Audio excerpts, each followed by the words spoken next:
Olá, desbravador! Tudo bem com você? Tudo belezinha? Vocês estão conseguindo fazer os estudos bíblicos ou tá achando meio difícil? Não, tá molezinha, tá facinho, né? Nós já estamos encaminhando para o final da nossa classe bíblica, já estamos no 11º estudo, onde o tema do estudo dessa semana fala trabalho em equipe. E a pergunta é, você já teve dificuldade de fazer alguma tarefa? De repente você já teve uma tarefa onde você não conseguiu realizar ela sozinho?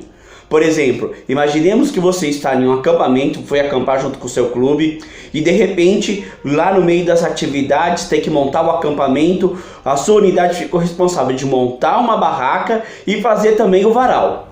Daí o pessoal da sua unidade todos foram fazer o varal e ficou só você para montar a barraca. Você acha que vai ser fácil ou difícil montar a barraca para todo mundo, só você sozinho, aquela barraca grande de 5 ou 6 pessoas?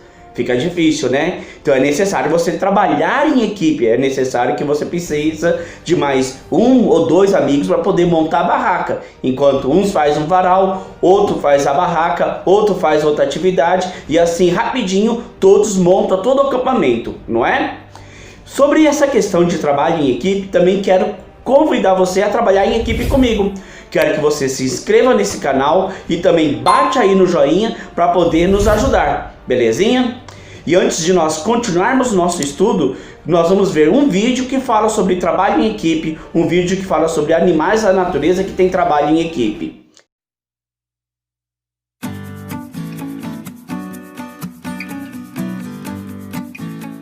As abelhas são insetos sociais e vivem juntos em uma colmeia e possuem divisão de tarefas entre a rainha, os zangões e as operárias.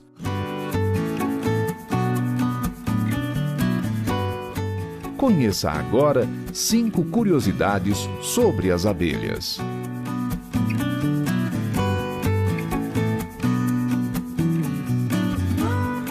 1. A rainha tem a função de reprodução na colmeia. Ela passa a vida colocando ovos que se tornarão futuras abelhas operárias, zangões ou novas rainhas.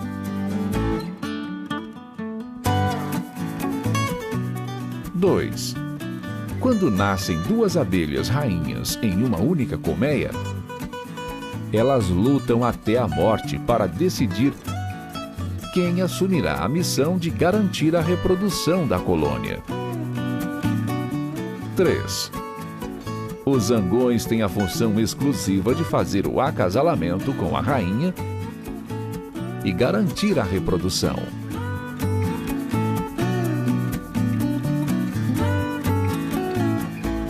4. As operárias são abelhas estéreis que trabalham para trazer pólen e néctar para a colmeia, produzir mel, vigiar, limpar e cuidar da rainha, do zangão e das larvas.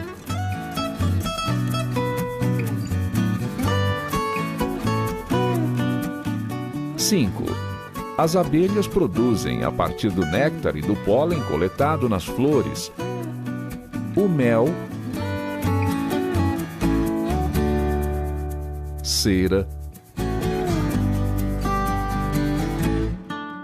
própolis e a geleia real. Viu que vídeo interessante falando sobre as abelhas? As abelhas também desenvolvem, cada abelha desenvolve um trabalho que é específico para ela. A rainha determina esse trabalho para cada uma. E assim, cada uma faz uma pequena tarefa, uma ajudando a outra, uma sendo colaboradora uma da outra, e assim fazendo o bem-estar de toda a colmeia, né? Além das abelhas, existem muitos outros animais que trabalham nesse mesmo esquema de trabalho em equipe, cada um ajudando ao outro. Por exemplo, o grande cardume de peixe, se não fosse o grande cardume, muitas vezes um peixe sozinho ia ficar muito mais suscetível ao perigo de um tubarão ou de outro predador, né? Por exemplo, os lobos também dividem as tarefas. Uns ficam responsáveis de cuidar dos filhotes, outros de ajudar os mais velhos, os lobos mais velhos, em maior idade, outros de fazer a segurança de toda a alcateia, e assim vai. Vários animais, as formigas trabalham também assim, vários tipos de insetos e animais trabalham em equipe, em grandes conjuntos, né? Esse também é um princípio de Deus. Deus, quando fez o homem, ele falou assim: não é bom que o homem vive só. Farei uma ajudadora, né? Uma pessoa que estaria junto, ajudando, trabalhando junto, um junto com o outro. E por isso então ele fez Eva, né? E a partir desse princípio de Adão e Eva ia se formar várias outras famílias, né? Adão e Eva foi a primeira família que Deus criou, é um princípio de Deus. E assim todas as famílias iam encher a terra e um ia viver ajudando ao outro, trabalhando um com o outro, né? Vivendo em um relacionamento de paz e harmonia nesse grande planeta, sem pecado, sem mal. Mas veio o pecado, infelizmente, e esse negócio de individualismo não é de Deus. Isso daí, esse negócio de ser cada um por si, Deus por todos, é um princípio muito errado, muito ruim. Deus quer que nós ajudemos uns aos outros. Por isso que quando Jesus veio aqui também, quando ele viveu aqui na terra, ele formou o seu primeiro grupo, a sua primeira equipe, né, chamado de discípulos, a sua primeira igreja, né? E essa ideia de igreja, de grupo, servia para um ajudar o outro, para um trabalhar com o outro, indo de dois em dois fazendo a vontade de Deus. Inclusive, não sei se você sabe, essa palavra igreja quer dizer, lá do grego, quer dizer reunião de pessoas. Quer dizer que é reunião de pessoas que têm os mesmos objetivos, acreditam na mesma coisa, um ajuda o outro com a sua amizade, com seu fortalecimento, com seu apoio, com as suas orações uns aos outros, desenvolvendo cada ministério que tem a missão de levar a mensagem, de levar o amor de Deus, o amor de Cristo a todas as pessoas. Esse princípio, essa ideia de Jesus quando ele criou, os princípios de Deus, ficaram obscuros durante um tempo que a igreja, o povo de Deus, foi perseguido. E depois, em 1844, teve um povo que voltou a estudar a Bíblia, de reconhecer e estudar e ver cada princípio, cada verdade bíblica. Esse povo, né, começando pelo movimento milerista, resgatou todos os princípios de Deus. Os princípios relacionados à saúde, os princípios de arrependimento, fé e graça e salvação, os princípios relacionados ao amor de Cristo e os mandamentos que refletem o amor de Cristo, o amor de Deus, né? E os princípios também sobre as profecias que Deus colocou em toda a Bíblia, tanto no Antigo como no Novo Testamento. A Bíblia é cheia de profecias e por isso a Igreja Adventista reconhece todas essas verdades, a guarda do sábado, a alimentação correta e também o espírito, o dom de profecia que está descrito na Bíblia. Olha só esse vídeo para falar sobre o dom de profecia que nós acreditamos. White foi uma das pioneiras da Igreja Adventista do Sétimo Dia. E nesta época, cada um tinha um dom para avançar com a mensagem dos evangelhos. Essa mulher foi a profetisa do grupo e escreveu inúmeros livros que, em conformidade com a Bíblia, ajudam até hoje aos cristãos do mundo todo. No início do movimento adventista, os pioneiros levaram quase 2 décadas até a organização formal da igreja. O número de observadores do sábado era bem reduzido. E eles criam que Jesus ia voltar logo. Então não havia uma intenção de organizar uma igreja. Isso só ocorreu à medida que a igreja foi se expandindo e também crescendo numericamente. E para manter a unidade e outros motivos mais, foi necessário o estabelecimento de uma organização. O Dr. Merlin Burt, professor de História Adventista, lembra. Oh, of course. There were those who were opposed to organization. É claro que haviam aqueles que se opunham muito à organização. E por que eles se opunham? Eles acabavam de sair do movimento milerita, e no movimento milerita, a crença deles na segunda vinda de Jesus fez com que as igrejas normais, as igrejas regulares, metodista, batista, conexão cristã, qualquer que fosse, os rejeitasse. E essas eram igrejas que tinham um credo, eram formais, eram como a Igreja Católica e tinham um formalismo que eles queriam ficar longe. Então eles não queriam nenhum tipo de organização para não se tornarem como as igrejas que eles deixaram. Mas Tiago White disse não. E Ellen White disse não, isso é diferente. Nós estamos nos organizando com uma missão. But James White said no. And Ellen White said, no, this is different. We're organizing with a mission.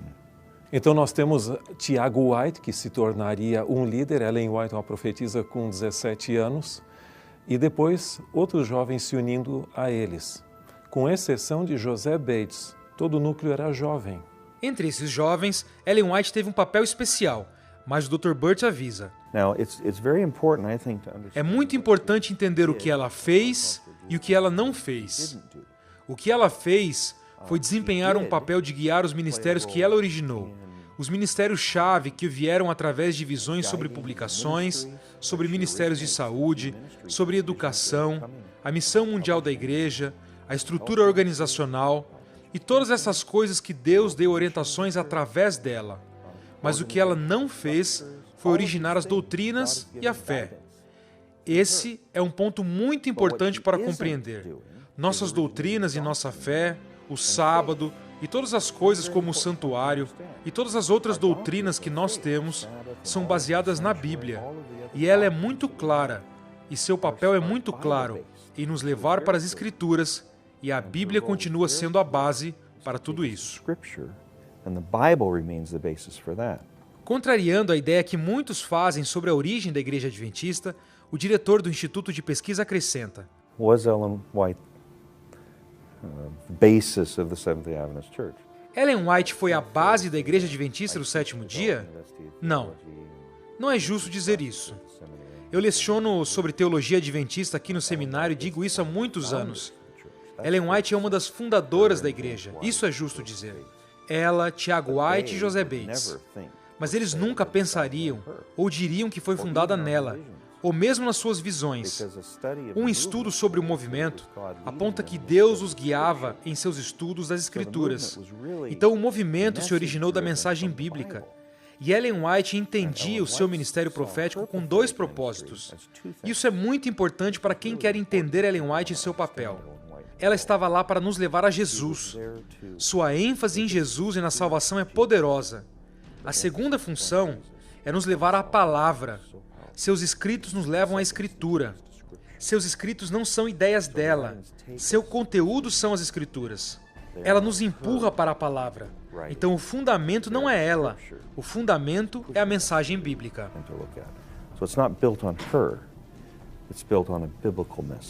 Agora, Ellen White também diz o seguinte: muitas pessoas creem que no final dos tempos nós vamos avançar sem qualquer organização.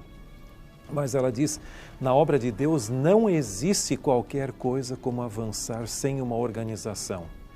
Então, que um dia ela vai acabar, sim. Mas isso é uma questão que Deus vai tratar disso, não sou eu que vou agora profetizar quando isso vai acontecer. Ellen White certamente nunca imaginou que não só os adventistas do sétimo dia, mas este mundo, assim como ele é, estariam aqui mais de 150 anos depois da organização oficial da igreja. Mas se ela participasse de uma reunião assim como essa hoje, ela certamente reafirmaria a iminência da segunda vinda de Jesus e, portanto, uma necessidade ainda maior de organização e unidade para o cumprimento da missão. I am absolutely convinced. Dwight Nelson, da Universidade de Andrews, resume a atuação de Ellen White dizendo: eu estou absolutamente convencido de que o ministério de Ellen White, sendo uma mulher, é o ministério de uma amiga de Deus que traz para uma geração que ouve a Deus a mensagem: não desista agora. Don't quit now. Essa mulher, essa senhora que já faleceu, Ellen G. White, ela era com certeza uma serva de Deus. Ela queria e procurava fazer sempre a vontade de Deus. Por isso que Deus deu o dom de ver, de ter profecias, de ter sonhos, para poder escrever isso para as outras pessoas lerem e verem com mais detalhes, com mais informações sobre a vontade de Deus. Nada daquilo que ela escreveu vai contra os princípios de Deus, contra a lei e a vontade de Deus. E tudo aquilo que ela escreveu somente é uma pequena lâmpada que indica a luz maior, que é o sol da justiça, a palavra de Deus. E por isso nós acreditamos nesse dom de profecia. Não existe razão nenhuma para nós não acreditarmos nela. Nós acreditamos nela, no dom da profecia dela, não que a gente adore ela. Assim como ela adorava a Deus, nós adventistas também adoramos e rendemos glória e louvor a Deus. Como eu falei no começo, Jesus, quando estava aqui na terra, ele formou sua primeira igreja através dos 12 discípulos, que depois também se tornaram os 12 apóstolos, que começou a pregar, a falar da vontade de Deus, da vontade de Jesus, a salvação que Jesus trouxe ao mundo. E essa igreja depois foi perdida, esses princípios, ficou obscuro quando a igreja foi perseguida, foi humilhada, foi quase aniquilada por outros poderes. E depois, como eu comentei, em 1844 essas verdades, esses princípios começaram a ser resgatados, começaram a ser lidos de novo, redescobertos. E a pergunta é, por que hoje então existe tantas igrejas diferentes? Por que existe tanto lugar diferente de igrejas com doutrinas diferentes uma da outra? Vamos descobrir? A Bíblia mesma responde, está lá em João 8, nós vamos ler do verso 29 ao 32. Só que diz aqui, eu vou ler do verso 28 em diante, até o 32, de João 8.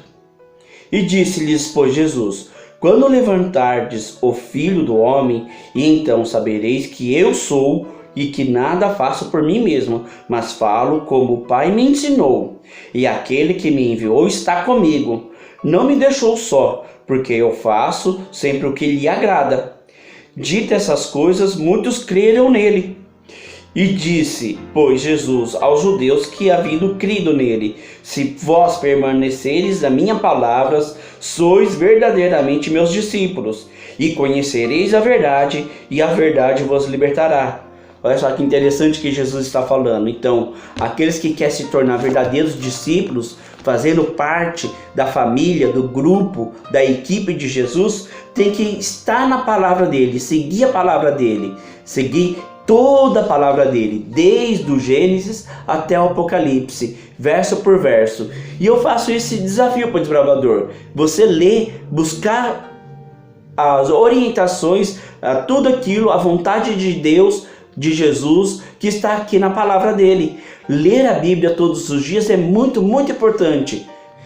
Então nós vemos que a palavra de Deus é a única maneira de nós fazermos parte da família, do grupo de Deus, né? E através da palavra de Deus, como nós vimos no verso 32, nós vamos estar conhecendo a verdade. Mas o que é a verdade? Como que eu sei o que é verdade e o que não é verdade? E existe dentro da palavra de Deus, dentro da Bíblia, 5 colunas que são a verdade. Vamos conhecê-las?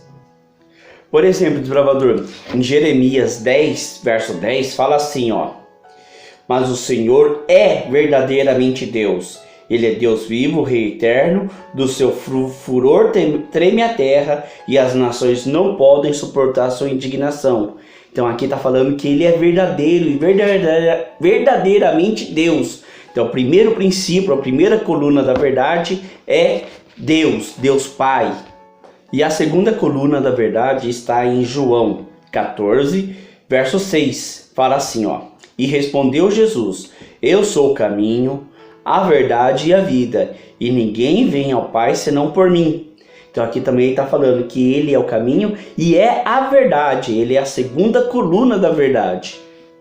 E a terceira coluna da verdade está, por exemplo, em 1 João 5, versos 6 e 7. Diz assim, este é aquele que veio por meio de água e sangue, Jesus Cristo, não somente como água, mas também com água e com sangue.